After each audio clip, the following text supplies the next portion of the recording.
सबको जय मसीह की। चलिए हम लोग वीडियो सभा की शुरुआत करते हैं। तो आइए हम लोग प्रार्थना में जाएंगे और अपने हृदय को परमेश्वर की ओर लगाएंगे। ठीक है, चलिए प्रार्थना करते हैं। प्यारे परमेश्वर, कृपालु दयालु परमेश्वर, अनुग्रहकारी परमेश्वर, धन्यवाद आपकी दया और कृपा के लिए। आपकी महिमा हो परमेश्वर, सर्वशक्तिमान और जीवित परमेश्वर, राजाओं का राजा, धन्यवाद देते हैं।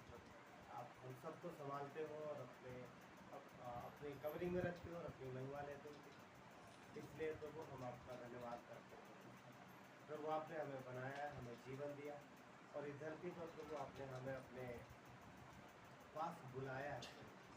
वचन कहता है कि मैंने तुम्हें चुना है, तुमने मुझे नहीं चुना। तो धन्यवाद कि हम आपको जानते नहीं थे, परंतु आपने हमें चुना है क्योंकि आप हमें जानते हैं। धन्यवाद देते परमेश्वर, आज के समय को आपके हाथों में सौंपते हैं। आपकी प्रेजेंस मांगते हैं, आपकी अगुवाई मांगते हैं परमेश्वर, आपकी उपस्थिति मांगते हैं। प्रभु यीशु, हम सब आपके लोग हैं पिता, और हम विश्वास से आपके पीछे चलते हैं। और आपने कहा है कि विश्वास करने वालों के लिए सब कुछ संभव है। प्रभु यीशु, प्रार्थना करते हैं आज के दिन में हम अपने विश्वास को मजबूत करें प्रभु यीशु, और आपकी आवाज़ को सुनने पाते हैं।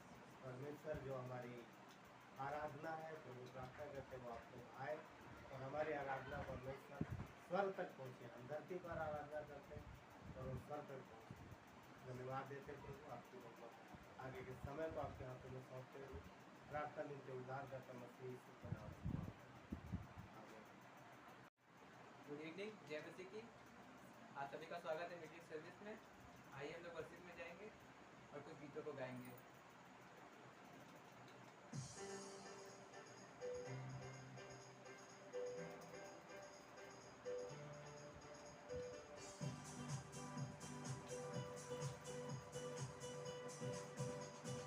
यीशु ने हमें छुड़ाया है पाप के जाल से, यीशु ने हमें बचाया है जैसा की जाल से, यीशु ने हमें छुड़ाया है पाप के जाल से, यीशु ने हमें बचाया है जैसा की जाल से।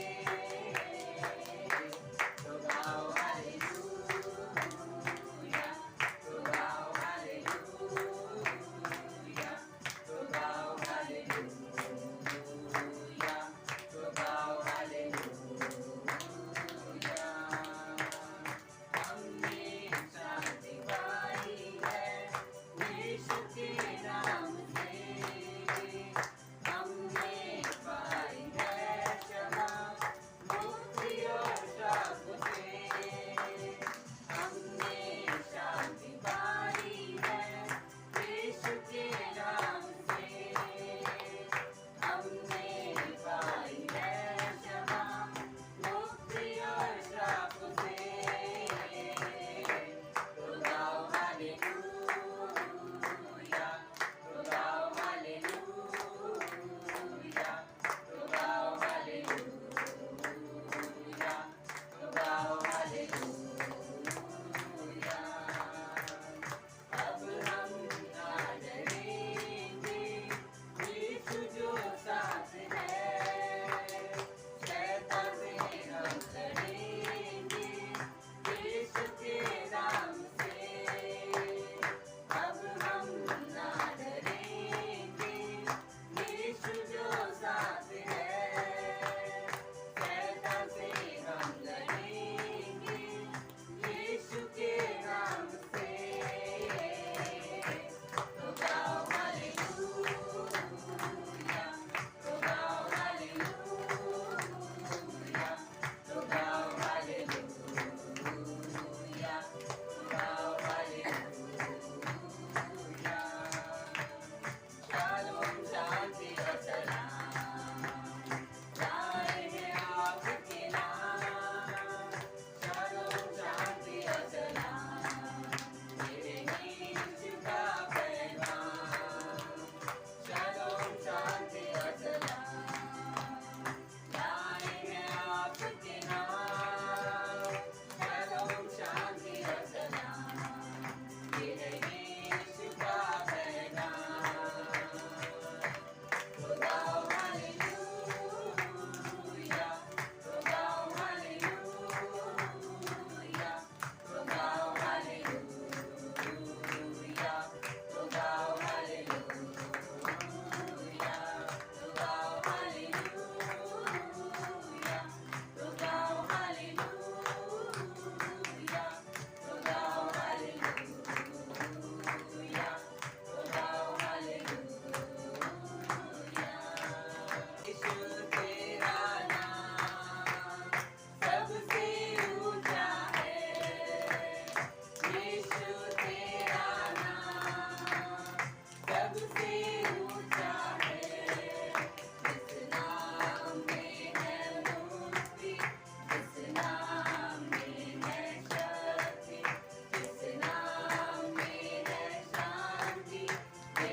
हाँ पिता प्रभु यीशु मसीह, आपका नाम सबसे ऊंचा है पिता प्रभु यीशु मसीह, आपका नाम सबसे महान है पिता। और पिता सारे नामों में यीशु मसीह आपका नाम पवित्र है पिता प्रभु यीशु मसीह। आपके नाम से हमें चंगाई मिलती है पिता प्रभु यीशु मसीह, और आपके नाम से हम बचाए जाते हैं पिता। धन्यवाद देते हैं पिता प्रभु यीशु मसीह, और पिता धन्यवाद देते हैं पिता। आप हमें सबसे ज़्यादा प्रिय हो पिता प्रभु यीशु मसीह, और हम सब आपके लिए जीते हैं पिता प्रभु यीशु मसीह। आप हमें सामर्थ्य देते हो पिता, और आपने हमें उपदेश दिया है पिता प्रभु यीशु मसीह। धन्यवाद देते हैं पिता, धन्यवाद देते हैं।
प्रश्नों को हमारे हृदय में जाने दीजिए पिता प्रभु यीशु मसीह, प्रार्थना करते हैं और आगे का पूरा समय आपके हाथों में सौंपते हैं। धन्यवाद देते हैं यीशु मसीह के नाम से मांगते हैं, आमीन। 30 अध्याय, उत्पत्ति के 30 अध्याय से हम लोग पढ़ेंगे। उत्पत्ति का 30 अध्याय, और यहाँ पर कुछ कहानी है मैं बता देता हूँ, नहीं तो फिर पूरा पढ़ने में बहुत लंबा समय जाएगा। ठीक है। याकूब के विषय में है। एसाव के 2 बेटे थे, याकूब और, हाँ सब लोग बोल भी रहे, एसाव ने इसहाक के 2 बेटे थे, या एसाव और या इसहाक के 2 बेटे थे, एसाव और याकूब। तो याकूब को अपने मामा के घर जाना पड़ा, क्योंकि उसने धोखे से क्या ले लिया था, पहलौठे का अधिकार, एसाव का अधिकार उसने ले लिया था। इसलिए एसाव उससे जलन लगता था। ठीक है, इसलिए एसाव उससे जलन लगता था। तो उसके माँ को ऐसा लग रहा था कि कहीं ऐसा ना हो कि एसाव इसको मार ना दे। हाँ, उसको डर था, इसलिए उसने उसे मामा के घर भेज दिया, अपने मायके, कि तो एक काम कर, नानी के घर चला जा, वहाँ पर जब उसका गुस्सा उतर जाएगा तब हम तुझे बुला लेंगे, ननिहाल ना। तो वो अपने मामा के घर में रहता है, उसके मामा का नाम होता है लाबान। तो लाबान के यहाँ रहता है, और फिर उसकी दोनों बेटियों से इसकी मैरिज हो जाती है। और फिर वो लाबान उसको बोलता है कि देख तू मेरे पास रहता है, मैं फ्री में तुझसे सेवा नहीं कराऊंगा, एक काम कर, कुछ तो बता दे तुझे क्या चाहिए। तो वो कुछ मजदूरी ठहराता, मगर लाबान थोड़ा लालची टाइप का आदमी होता। तो परमेश्वर याकूब के साथ है, और जो मजदूरी भेड़ बकरियाँ, क्योंकि उस समय जब धन होता था, भेड़ बकरियाँ, जानवर ज़्यादा बन गए हैं, जिसके पास ज़्यादा जानवर है तो ज़्यादा धन है। तो भेड़ बकरियाँ बहुत सारी थी उसके पास। तो याकूब ने बोला अगर मुझे सफ़ेद वाली चाहिए तो परमेश्वर सफ़ेद वाली भेड़ बकरी बढ़ा देता, अगर उसने बोला नहीं मुझे धारीदार चाहिए तो वो बढ़ाता था। तो इस तरीके से लाबान जो है, लाबान और याकूब के बीच में बातचीत होती है। तो यहाँ पर ये देखा जा रहा है कि लाबान ने याकूब से पूछा है कि तुझे क्या चाहिए, मतलब कौन सी भेड़ बकरी चाहिए। तो हम लोग पढ़ेंगे अध्याय 30 का वचन 32 31 से देख लेते हैं। ठीक है, और अगर हम 31 से देखेंगे, उत्पत्ति का 30 अध्याय वचन 31। फिर उसने फिर कहा मैं तुझे क्या दूं। कौन कह रहा है ये? लाबान। लाबान कौन है? याकूब का मामा है। याकूब को क्या बोल रहा? फिर उसने कहा मैं तुझे क्या दूं। याकूब ने कहा तू मुझे कुछ ना दे, यदि तू मेरे लिए एक काम करे तो मैं फिर तेरी भेड़ बकरियों को चराऊंगा और उनकी रक्षा करूंगा। वचन 32, आज मैं तेरी सब भेड़ बकरियों के बीच में होकर निकलूंगा, जो भेड़ या बकरी चित्ती वाली और चितकबरी हो, और जो भेड़ काली हो और जो बकरी चितकबरी और चित्ती वाली हो, उन्हें मैं अलग कर रखूंगा, मेरी मजदूरी में वो ही ठहरेंगे। समझ पाए? याकूब ने क्या बोला कि तू कुछ भी मत कर, कुछ मत दे, मैं बताता हूँ क्या करना। मैं तेरी भेड़ बकरियों के बीच में जाऊंगा, जितनी काली भेड़ें होंगी और जितनी धारीदार भेड़ें होंगी। अब सुन रहे, समझ रहे हैं ना? काली भेड़ और धारीदार भेड़, ये जितनी होंगी वो सब मेरी है, बाकी सफेद वाली सब तेरी। अब मेरा एक प्रश्न है आपसे, आपने जब कभी भेड़ देखा है, रियल में देखा है या फोटो में देखा है, तो कौन सी कलर की भेड़ देखा? कभी काली भेड़ या धारीदार जेब्रा होता है ऐसा धारीदार चितकबरी भेड़ दिखाई दी? बकरी तो अक्सर दिख जाती है, बकरी तो काली और धब्बेदार दिख जाती है, पर भेड़ों का धब्बेदार होना या काली होना थोड़ा मुश्किल है, बहुत कम दिखाई देती है। तो आप सोचो कि याकूब ने, अब देखो याकूब जो अपनी मजदूरी मांग रहा है, समझना बात को, याकूब अपनी मजदूरी मांग रहा है, क्या बोलता है कि मैं तेरी भेड़ बकरियों के बीच में जाऊंगा, जो मुझे काली भेड़ मिलेगी और धारीदार भेड़ मिलेगी वो मेरी होगी। मैं सोच रहा था इस बात के लिए याकूब ने क्या चुना। आप देखो ना, मतलब कि काली भेड़ तो कभी दिखी नहीं आप लोगों को, हाँ, मैंने भी फोटो नहीं देखी, आज जब ढूंढा तो ढूंढा भी एक आध दिखी हमको, उस पर इंटरनेट पे देख रहा था मैं। कहने मतलब यह है कि बहुत कम मात्रा में काली और धारीदार भेड़ होती है। तो याकूब क्या समझ नहीं रखता था? क्या वो उसे मतलब अकल नहीं थी, या फिर वो समझदार नहीं था? उसने वो चीज मांगी जो बहुत थोड़ी है या बहुत कम है। सोचो ना, क्या बोला कि मेरी मजदूरी ये काली वाली भेड़ें और धारीदार भेड़ें ठहरेंगी, जबकि वो है ही बहुत कम मात्रा में। क्या लगता है? ध्यान रखना, ये वही याकूब है जिसने धोखे से अपने भाई का अधिकार ले लिया है। पर यहाँ पर कुछ अलग दिखाई दे रहा है। उसको वो बोल देता नहीं, आधी तेरी आधी मेरी, या फिर इतनी सफेद वाली मुझे चाहिए क्योंकि वो ज्यादा मात्रा में। मैं यहाँ पे सोच रहा था, यहाँ पर इतने दिनों में याकूब ने परमेश्वर पे विश्वास रखना सीख लिया। और उसने क्या कहा, तू, जब उसके मामा ने बोला मैं तुझे क्या मजदूरी दे, तो उसने क्या बोला, तू मुझे कुछ ना दे, तू मुझे कुछ ना दे, मैं तेरी भेड़ बकरियों के बीच में चलूंगा, और जो काली और चित्तीदार भेड़े मुझे भेड़ बकरी मिलेंगी वो सब मेरी। लाबान बहुत खुश हो गया, वेरी गुड बहुत अच्छा, तू ले ले। क्यों? उसको मालूम था जो वो मांग रहा वो है ही बहुत थोड़ा, ढूंढेगा इधर उधर मिलेंगे 2 4 10 20 50 जितने भी हो। हाँ, काउंट तो गिनती नहीं है। अब सोचो, ऐसा नहीं लग रहा कि उसने जितनी उसकी मजदूरी मिलनी चाहिए उससे बहुत कम, बहुत थोड़ा करके उसने, क्योंकि मुश्किल है, वहां मुश्किलें मिलती है ना मुझे। और आप जब देखोगे तो जब ये याकूब भाग के निकलता वहां से, जब लाबान के घर से, तो लाबान इसका पीछा करता है, इसका मामा, क्योंकि चुपके से भाग आता। तो बाद में इसके तंबू की तलाशी होती, बोलता जो कुछ तेरा निकले वो लेके जा, जो कुछ तेरा निकले वो लेके जा।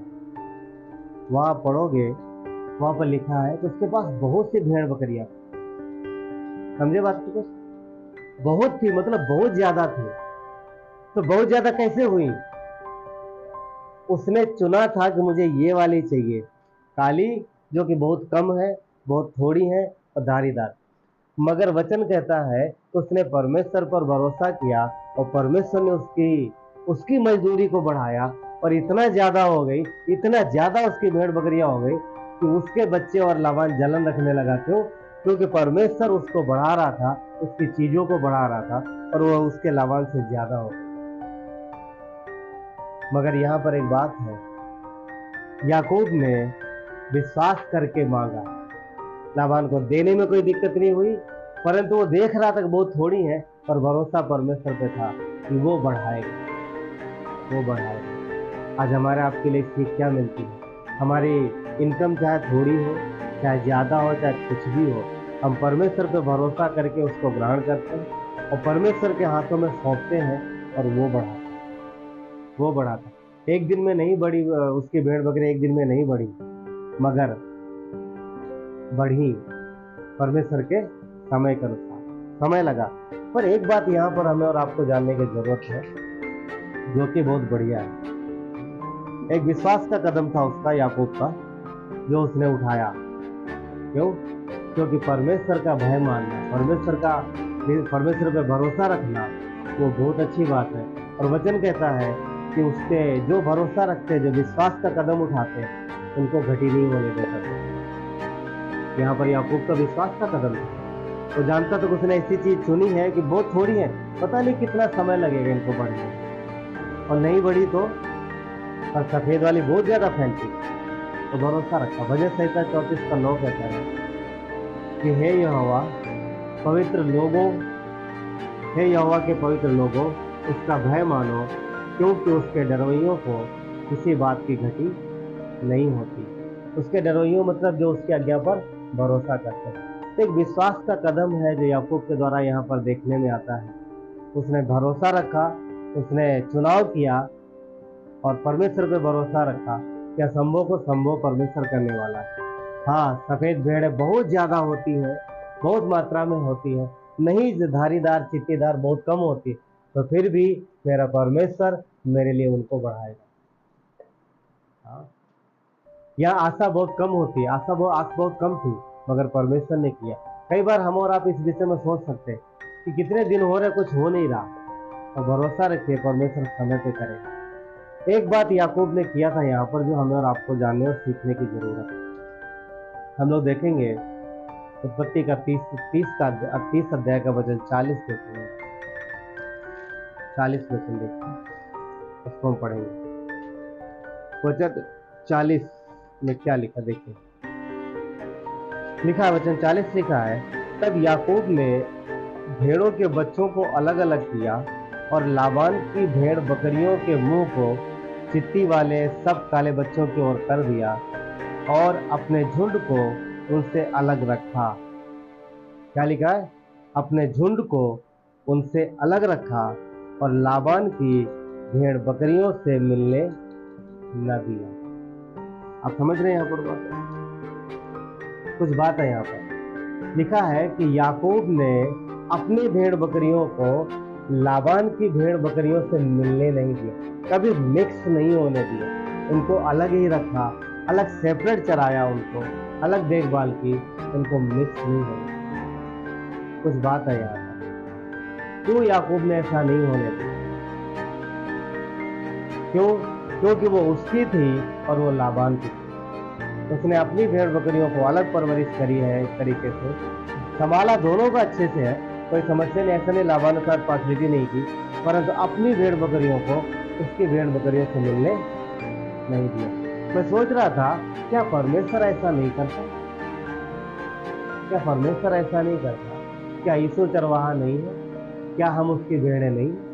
हाँ, तो उसने क्या किया? अपना एक झुंड बनाया है, उसने अलग किया। याकूब ने क्या किया था? उन्हीं में से बहुत सारी भेड़ बकरियों में से उसने क्या किया? अपनी को उठा उठा के साइड किया, अलग कर लिया है, और अब जब अलग किया है तो उनको मिलने नहीं दे रहा। परमेश्वर ने हमें आपको भी संसार से अलग किया है, और वो ये चाहता है कि जब उसने हमें अलग कर लिया, एक झुंड में रखा है, तो ये नहीं चाहता कि हम सब मिल जाए और हम संसार के साथ एक साथ मिक्स हो जाए। जब उसने सेपरेट किया है, अलग अलग कर दिया है, तो वो इसकी इच्छा ये है कि हम अलग ही रहें। अलग क्यों? क्योंकि हमारे लिए अलग चराई है, हमारे लिए अलग चीजें। संसार में क्या है? बुराई। संसार में क्या है? पाप।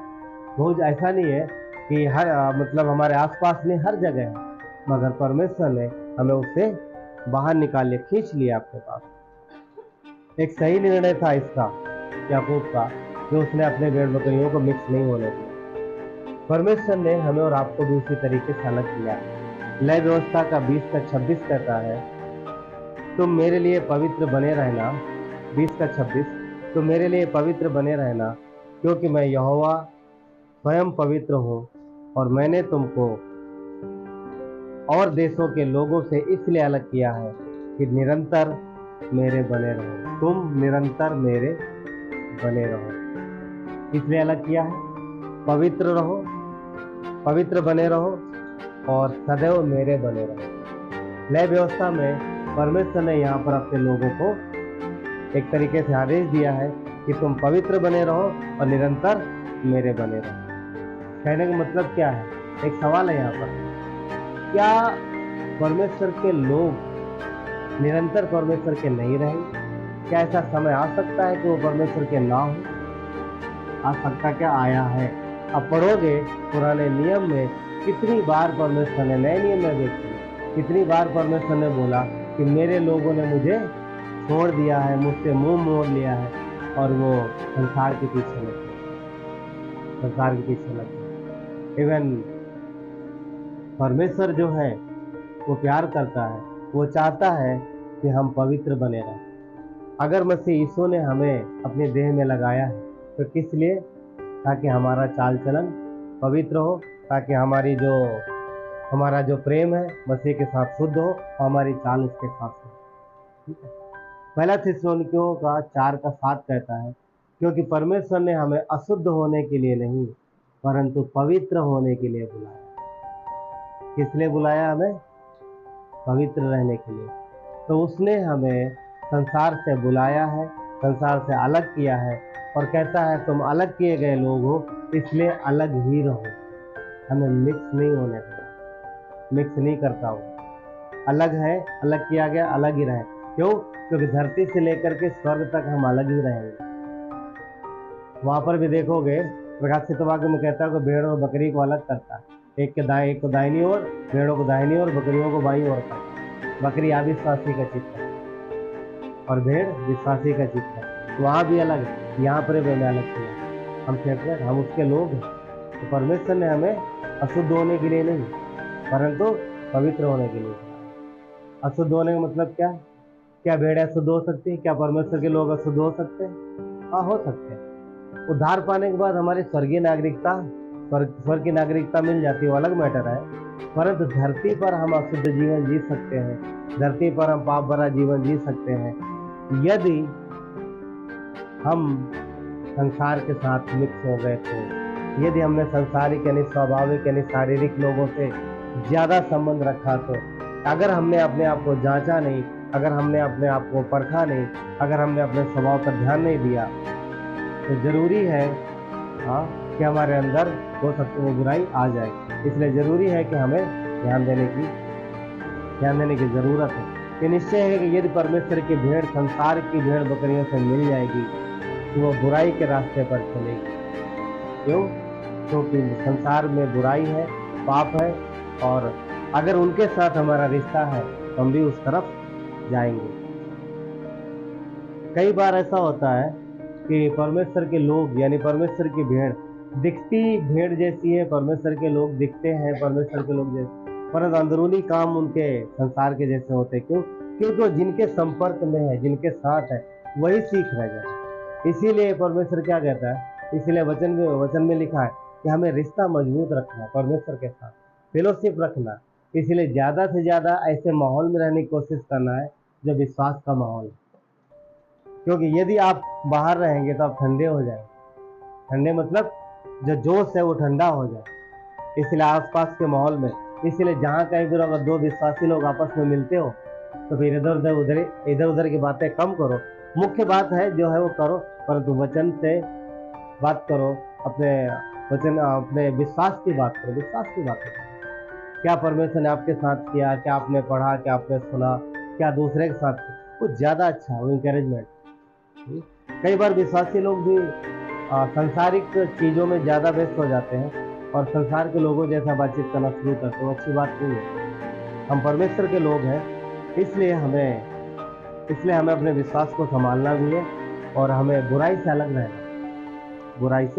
अलग रहना, क्योंकि परमेश्वर की भेड़ों ने अगर परमेश्वर के पीछे चलना छोड़ दिया और संसार के पीछे चलना शुरू कर दिया तो वो फिर संसार में खोती चली जाएंगे धीरे धीरे।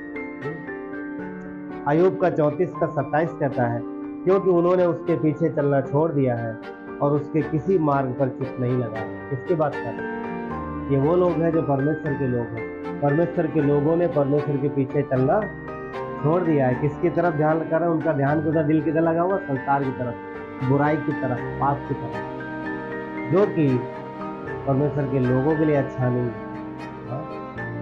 अब देखो, परमेश्वर इजरायलियों को निकाल के लाया, मिस्र से निकाला। मिस्र में क्या था? तकलीफ, परेशानी, कष्ट, दर्द, गुलामी, बुराई से भरा हुआ है, पूरा पाप से भरा हुआ जीवन।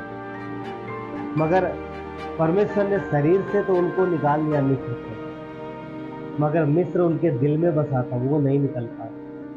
समझ पा रहे?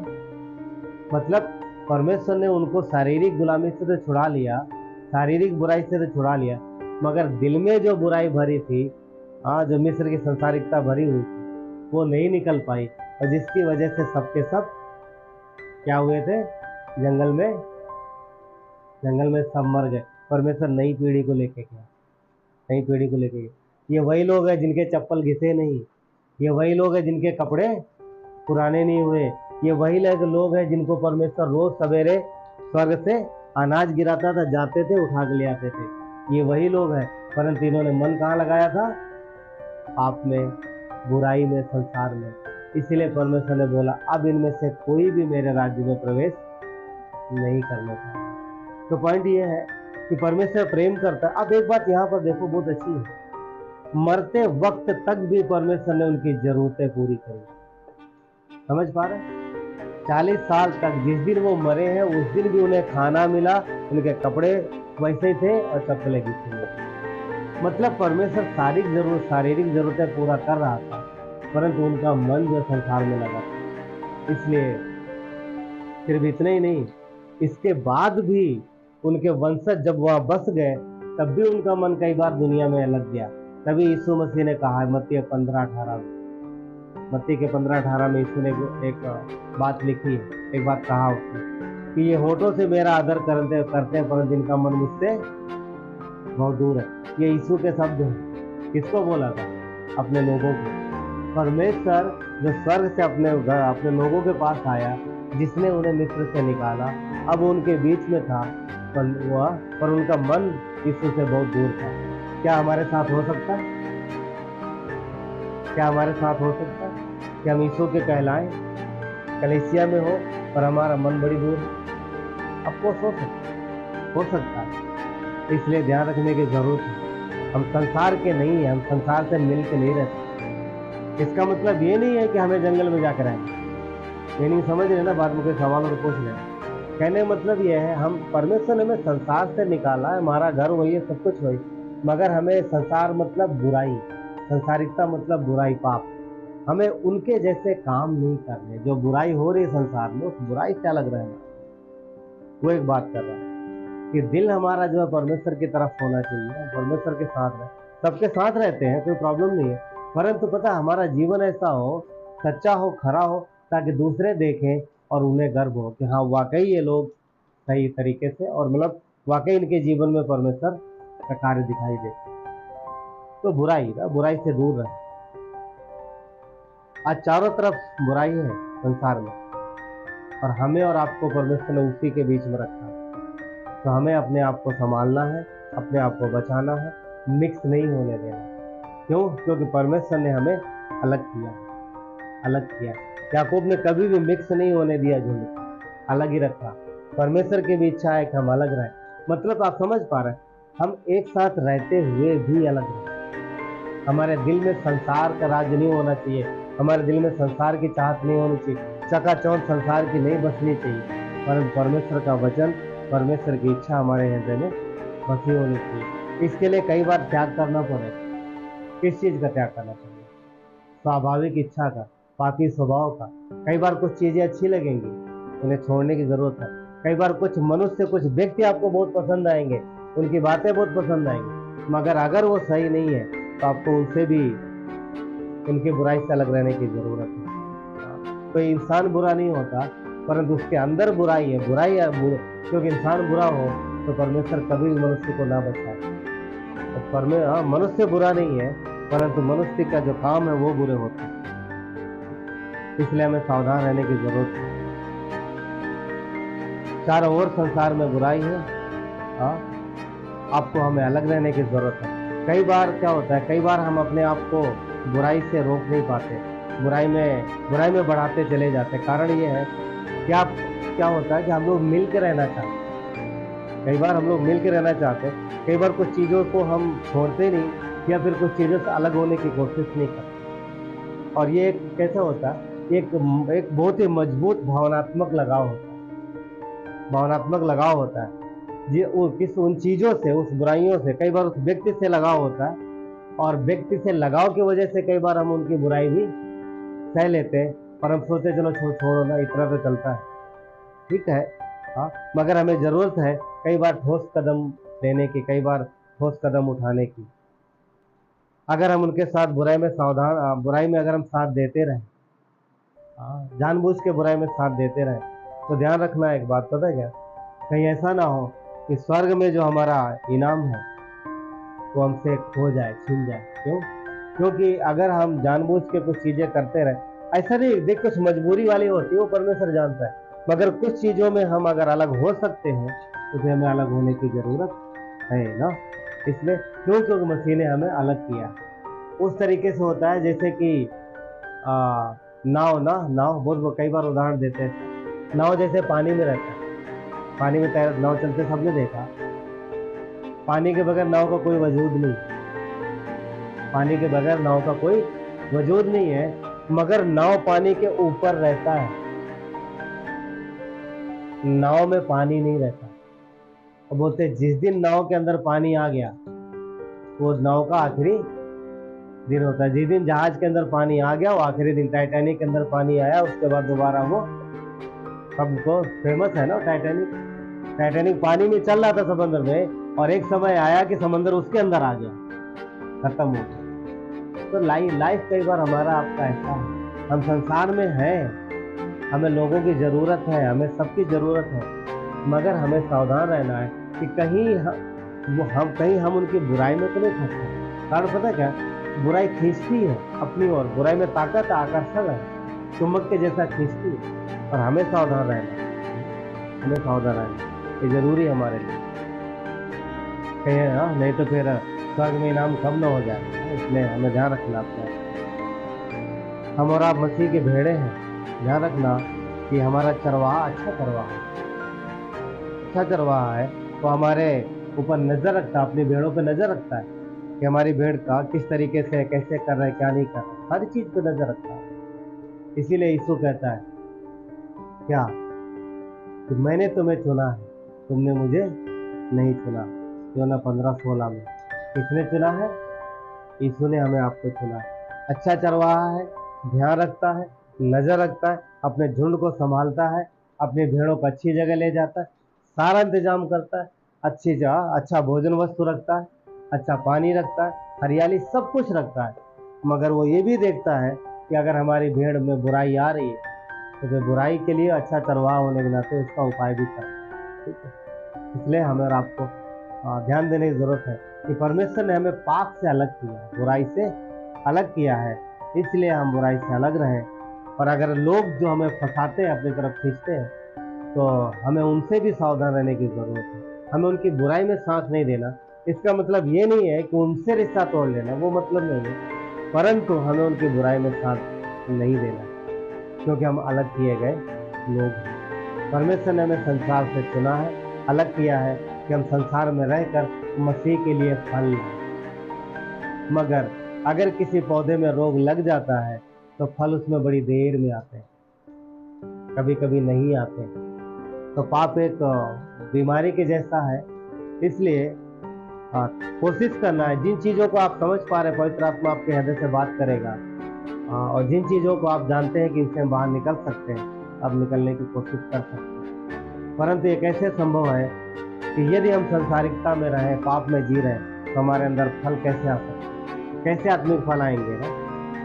क्योंकि इस प्रकार अगर पाप में है, बुराई में है, तो हो सकता है बुराई के फल या कड़वाहट पैदा हो, कड़वाहट हो सकती है, मन में हृदय में कड़वाहट हो सकती है, नफरत हो सकती है, बहुत सारी चीज़। कई बार ये चीज़ें हमारे जीवन को प्रभावित करती हैं, हमारे जीवन को प्रभावित करती है। इसलिए हमें परमेश्वर की क्षमा को ध्यान रखना है। परमेश्वर ने हमें माफ़ किया है, हमें लोगों अपने सबसे पहले तो अपने आप को माफ़ करना है। कई बार हम स्वयं को माफ़ नहीं करना, खुद को माफ़ करना, दूसरों को माफ़ करना, प्रेम देना है।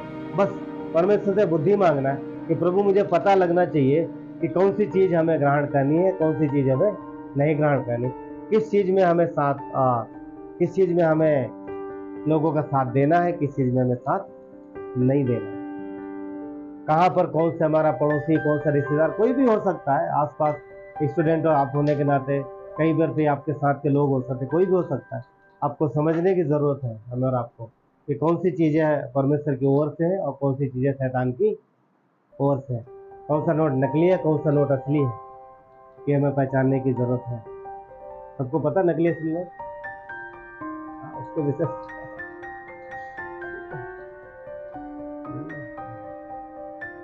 क्योंकि परमेश्वर ने हमें अलग किया है, हमने स्वयं को अपने आप को अलग नहीं किया। उसने हमें चुना है, उसने हमें निकाला है बुराई से, इसलिए हमें बुराई से दूर रखना।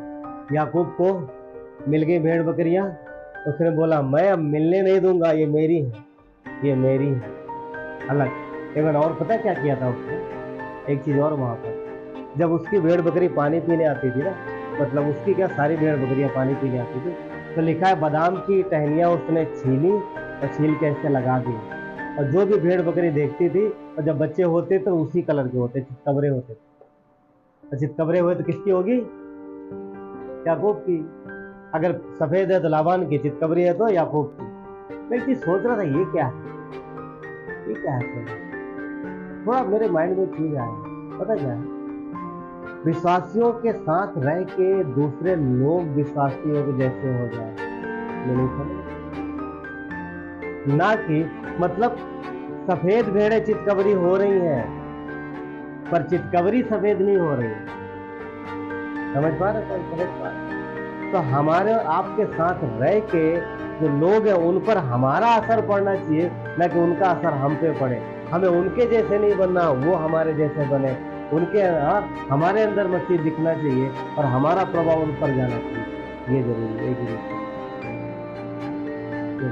बहुत इम्पोर्टेंट है। कई बार हम विश्वासी होने के नाते इस सारी चीज़ों को थोड़ा सा ध्यान नहीं देते, पर जरूरी है ध्यान देना। तब जा करके पता वो फल है। याकूब ने जब कटौती रखी और जो आ रहे भेड़ बकरियां, वो जो फल पैदा हो रहे हैं तो उस कलर के पैदा हो रहे हैं परमेश्वर की, याकूब की इच्छा अनुसार।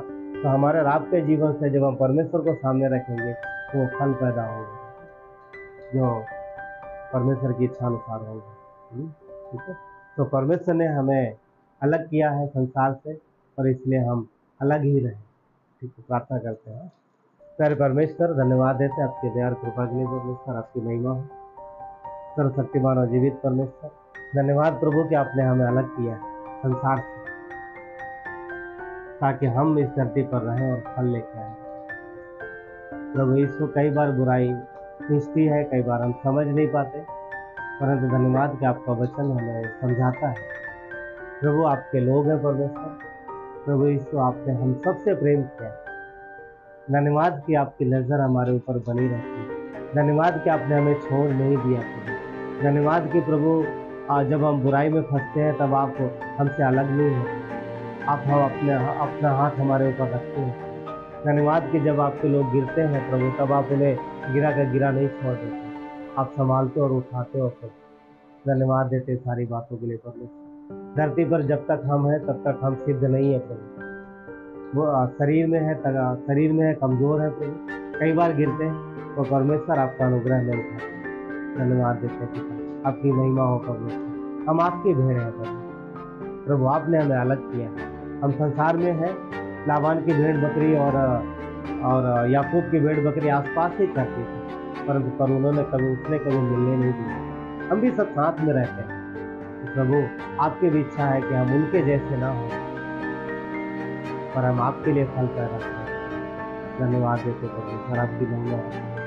धन्यवाद देते प्रभु, प्रार्थना करते हैं कि आपने जो लोग यहाँ पर रखे इस कलीसिया में, पिता हमारी प्रार्थना है परमेश्वर की बहुतायत के फल पैदा हो, बहुतायत के साथ फल पैदा हो, पवित्र आत्मा आपके फल पैदा हो।